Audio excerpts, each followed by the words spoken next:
Hey y'all, thank you so much for tuning into my YouTube channel. I'm so excited about today's video. So today I will be giving you ladies 3 questions to ask about your relationship if you're single and dating and you desire to be married.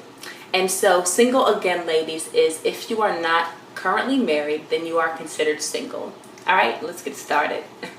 The first question to ask about the man that you're dating is, would you marry this man? Now ladies, you have a desire to be married. And a lot of times, and I understand because I've done it before, I've been there, trust me, we entertain men that we know we would never marry in a million years. Maybe out of loneliness or boredom, maybe we just got over a relationship and instead of entering the healing process, we just kind of jumped to a rebound. Whatever the case may be, you're entertaining a relationship with a man that you know you would never marry. So go ahead and end that relationship. Be patient and wait for God's best. Okay? Alright. Alright, so if you say yes to the first question and you would marry that man, let's go on to question number 2. Would you submit to that man? Would you submit to his leadership? So by saying that you would marry him, you're saying that you would submit to his leadership. And because in the Bible, in Ephesians 5, it says that we, the husband and the wife, are to submit to one another out of reverence for Christ, and the husband is the head of the wife. So ask yourself these questions. Is the guy that you're dating or considering for marriage, is he exhibiting godly characteristics? Is he exhibiting a sacrificial love, or is he selfish? Is he humble? Does he have a servant's heart? Is he patient? All of these things are very important when it comes to godly leadership. So again, ladies, if you're gonna marry, if you say you would marry this man, and you have to be able to submit to his leadership as well. It's easy for me to submit to my husband's leadership, because I know that my husband is submitted to Christ.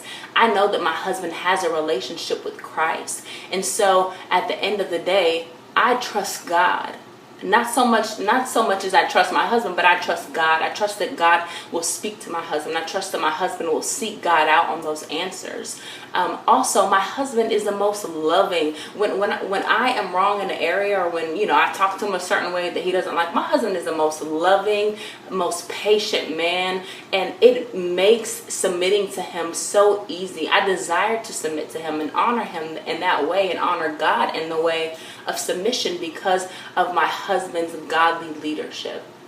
Okay, so if you say yes to question number 1 and you say yes to question number 2, question number 3 is going to be, if your children grow up, when your children grow up, would you like your son to be just like that man, or would you like for your daughter to marry a man just like that man?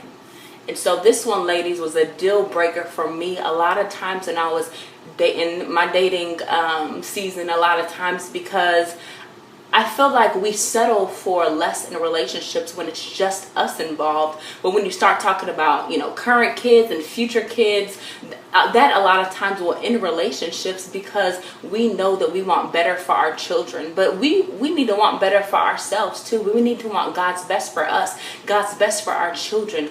Our husband is going to be one of the greatest examples in our children's lives, and we need to make sure that we are partnering with someone that is going to establish that generational legacy, that generational blessing, that generational covenant over our children and the generations to come. So if you can't say that you would want your son to grow up and be just like this man, and if you can't say that you would want your daughter to grow up and marry a man just like this man, then you need to call it off.